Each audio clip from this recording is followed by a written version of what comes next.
क्रिस्त में मेरे बहुमूल्य बहनों, भाइयों और बच्चों, आप सबों को जय सु। स्वर्ग और पृथ्वी की सृष्टिकर्ता हमारे प्रभु यीशु क्रिस्त की कृपा, शांति, अनुग्रह, आशीर्वाद सदा सर्वदा आपके एवं आपके परिवार के साथ रहे। प्रिय विश्वासियों, आज माता कलसीय सामान्य काल का 23वां इतवार मना रही है और आज की ये तीनों पाठों को जो मूल निचोड़ है या मूल सारांश है, शिष्यता यानी द डिसाइपलशिप। प्रिय विश्वासियों, और आज की दुनिया में ऐसे कई सारे लोग हैं, हर एक व्यक्ति किसी न किसी व्यक्ति के और यह नकल करता है या किसी न किसी व्यक्ति से आकर्षित हो जाता है। जैसे आप जानते हैं, सारी दुनिया जानती है, आज हम एक फैशन वर्ल्ड में जी रहे हैं। नए नए फैशन आ गया है, कपड़े में, खाने पीने में और हर काम करने में, तरीके में अनेक प्रकार की एक फैशन आ गया है।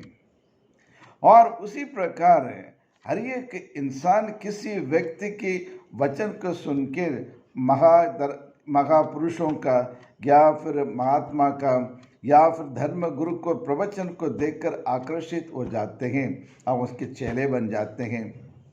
और कुछ लोग ऐसे भी हैं, किसी न किसी बड़े नेता की उनकी भाषण को सुनकर उनकी तरफ आकर्षित हो जाते हैं।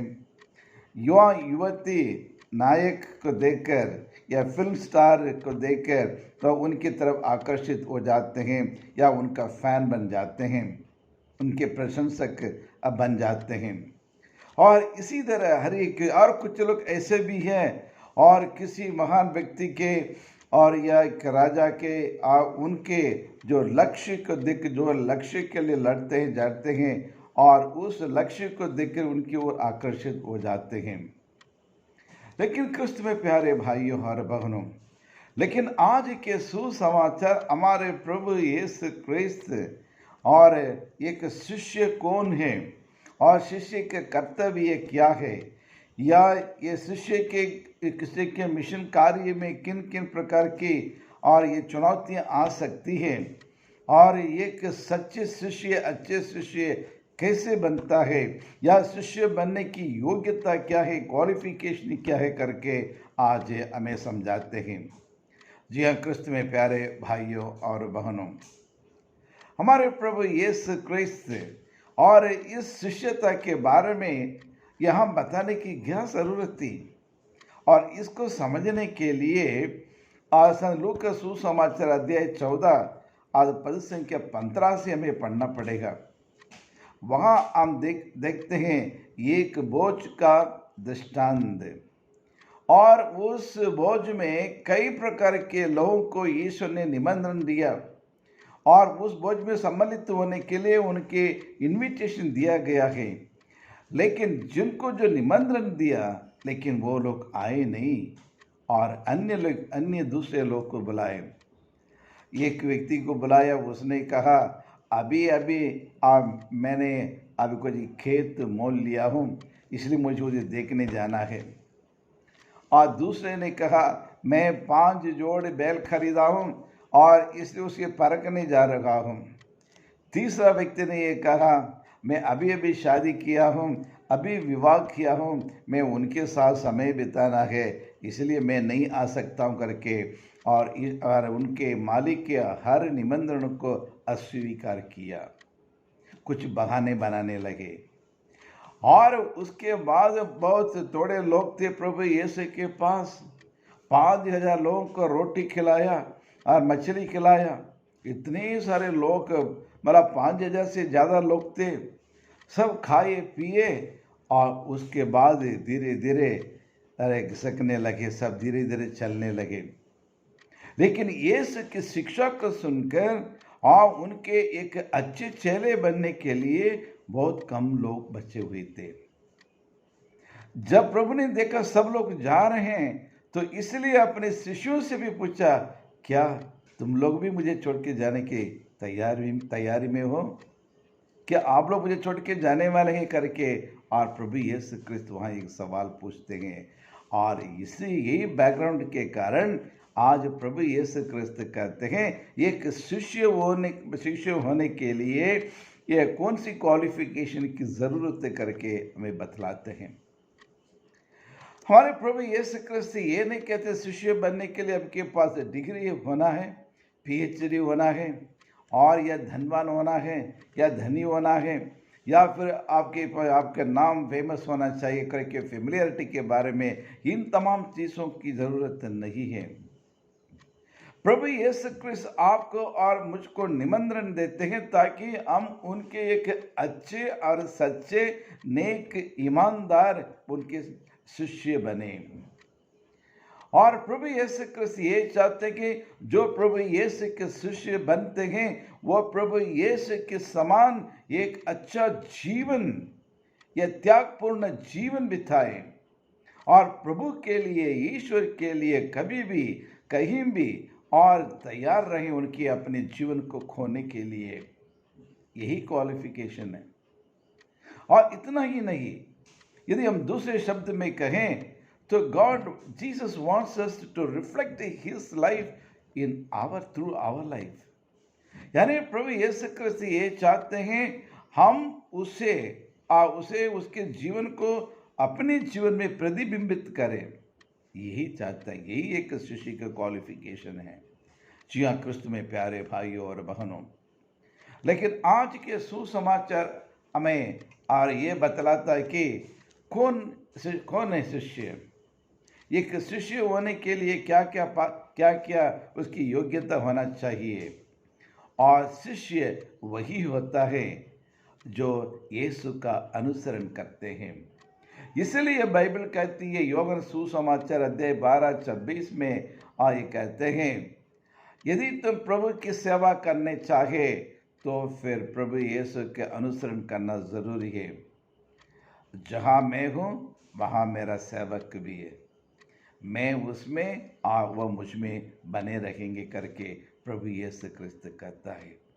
जी हाँ क्रिस्त में प्यारे भाइयों और बहनों, यीशु का अनुसरण करना पहला कर्तव्य है हर एक शिष्य के लिए, हर एक चेले के लिए।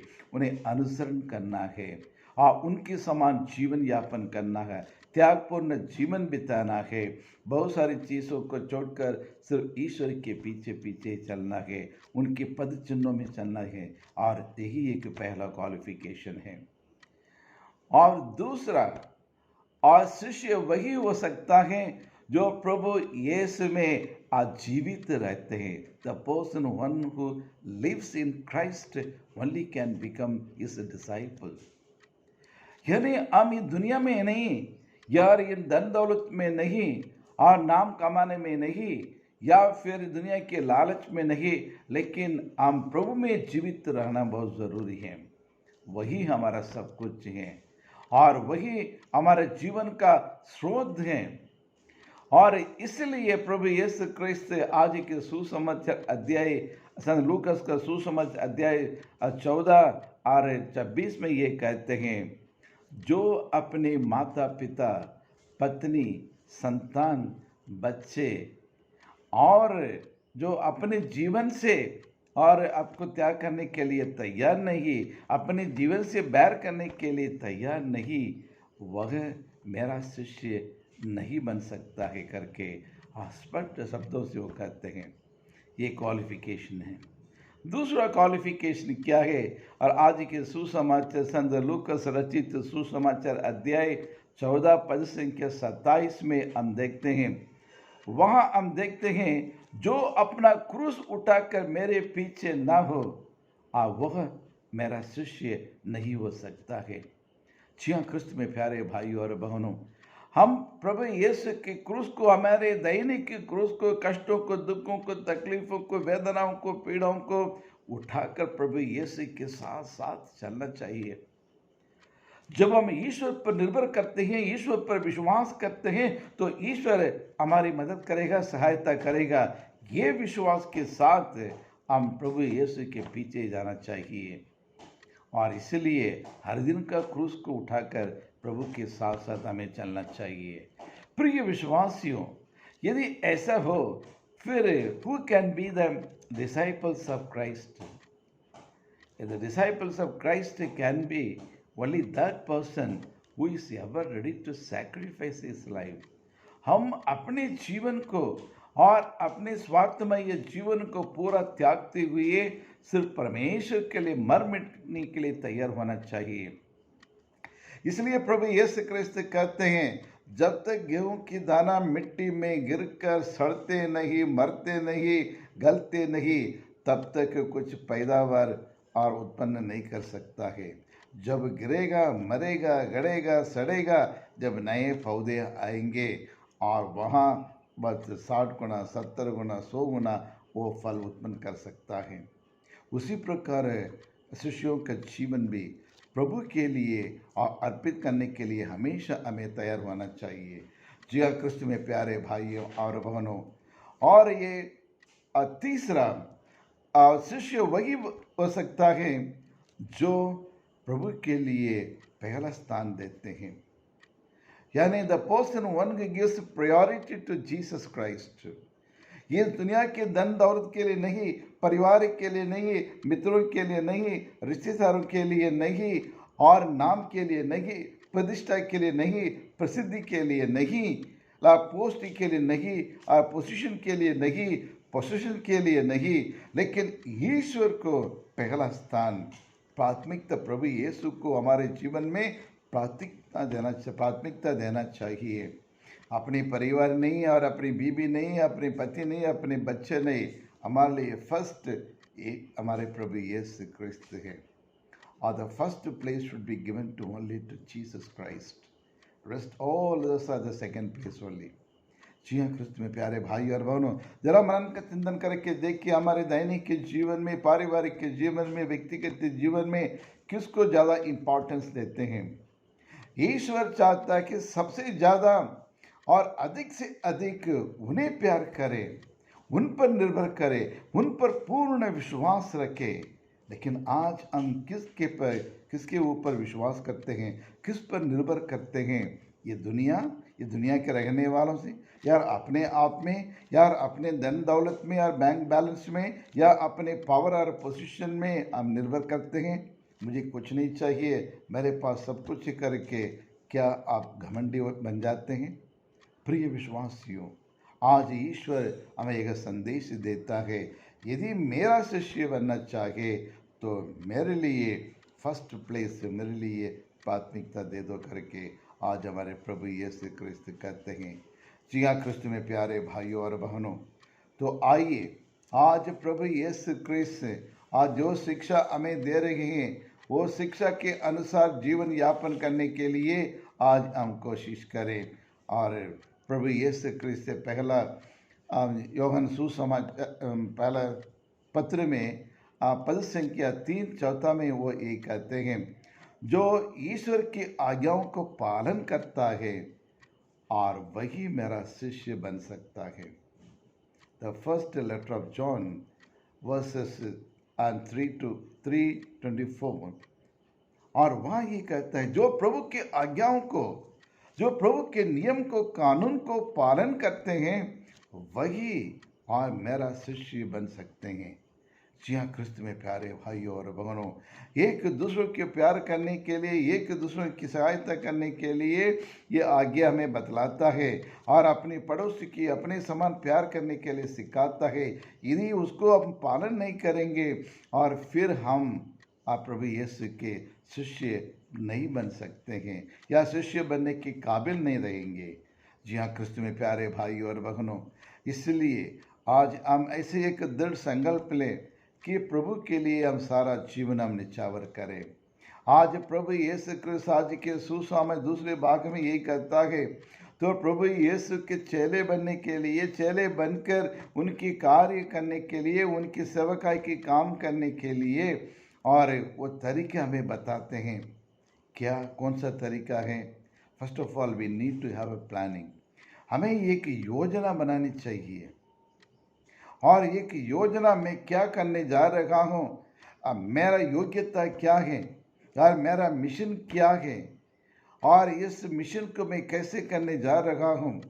जिस प्रकार युद्ध के जाने से पहले वो राजा बैठकर और एक प्लानिंग करता है कि मेरे पास कितना फौजी है और मेरे दुश्मन के पास कितने उसका आर्मी का कितना मजबूत है और कितने उसके मेंबर हैं, ये सब पहले से कैलकुलेट करके वो देखता है। या फिर कोई भवन बनने से पहले वो प्लानिंग बनाता है और एस्टिमेट बना के वो देखता है।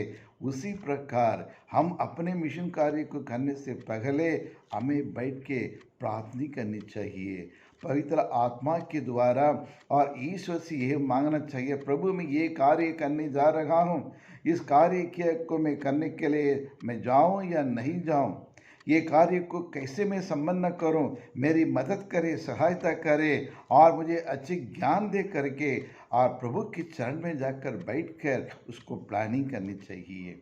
जी हाँ कृष्ण में प्यारे भाइयों और बहनों। और दूसरा, और हम प्रभु के लिए मर मिटने के लिए हमेशा तैयार रहना चाहिए। We have to leave everything for the sake of Christ. हरे परमेश्वर के लिए, प्रभु यीशु के चेले बनने के लिए, उनके मिशन कार्य को अच्छी तरह से करने के लिए अपने परिवार को, अपनी भाषा को, अपनी संस्कृति को, अपने खान पान को, रहन सहन को और हमारे रिश्तेदारों को या फिर हमारे संस्कृति को सब कुछ त्यागना पड़ेगा। जहाँ हमें भेजा गया है वही लोग हमारा लोग है, उन्हीं की भाषा हमारी भाषा है, उनकी संस्कृति हमारी संस्कृति करके और अपने स्वार्थमय जीवन को त्यागना पड़ता है और अपने मन पसंदों को त्यागते हुए और उन लोगों की जो ज़रूरत है उसी के अनुसार और उस जगह के सिचुएशन के अनुसार हमें अपने आप को और उसको चेंज करना चाहिए। जी हाँ कृष्ण में प्यारे भाइयों और बहनों। और तीसरा, हमारे मिशन कार्य में और प्रभु यीशु के सच्चे चेले बने रहने के लिए there should be a goal, there should be an aim. तो हमारे लिए एक गोल होना चाहिए और उस लक्ष्य होना चाहिए। बिना लक्ष्य कोई भी जीवन में सफलता नहीं हासिल नहीं कर सकते हैं। और ये विद्यार्थी जो पढ़ाई करते हैं इस साल उस अच्छे नंबर में और डिस्ट्रिक्ट में पास होना करके एक लक्ष्य लेकर, एक गोल को लेकर वो और दिन रात पढ़ाई करता है। और एक खिलाड़ी उसे खिलाड़ी बनने के लिए और उसे रोज रोज वो प्रैक्टिस और करता है। इसी प्रकार क्रिस्तीय जीवन में प्रभु यीशु के चेले बनने के लिए, यीशु के सेवकाई के कार्य करने के लिए हमें एक प्लानिंग करना पड़ेगा, एक गोल होना पड़ेगा और उस गोल के लिए पूरी लगन से हमें प्रयास या प्रैक्टिस करना पड़ता है, तभी हम और एक अच्छे और शिष्य बन सकते हैं। जी हाँ कृष्ण में प्यारे भाइयों और बहनों, आज माता कलीसिया आपसे और मुझसे निवेदन करती है, क्या हम शिष्य बनने के लिए तैयार हैं? जिस प्रकार आज के सुसमाचार हमें कहते हैं, यदि वैसा नहीं तो फिर कोई मतलब नहीं है। नाम के वास्ते ईसाई, नाम के वास्ते फादर, नाम के वास्ते सिस्टर, नाम के वास्ते सन्यासी जीवन, हम अपने और हमारे सेल्फिशनेस को हमें त्यागना पड़ता है। तो आइए हम ईश्वर से प्रार्थना करें। हे सर्वशक्तिमान शाश्वत परमेश्वर, हम आपको धन्यवाद देते हैं प्रभु, और हर समय हमारे दुख में, सुख में, मुसीबत में हमारे साथ रहने वाला परमेश्वर आप ही है। जिस प्रकार आपकी उपस्थिति इसराइल लोगों के साथ थी, उसी प्रकार आपकी उपस्थिति हमारे परिवार के साथ रहे, हमारे देश में, हमारे समाज में रहे, ठीक, ताकि हम लोग एक मन से, एक चित्त से प्रार्थना कर सकते हैं और भाईचारे के साथ, इंसानियत के साथ, मानवता के साथ हम एक जीवन यापन करते हुए एक दूसरे के लोगों को अपने भाई बहन समझकर हम एक ही पिता परमेश्वर के पुत्र के रूप में हम जी सकें। परिवार में शांति, मन में शांति, समाज में, देश में, सारी दुनिया में शांति बने रहने के लिए प्रभु अपनी कृपा बरसाएं। यही प्रार्थना करते हमारे प्रभु क्रिस्त के द्वारा। आमीन आमीन।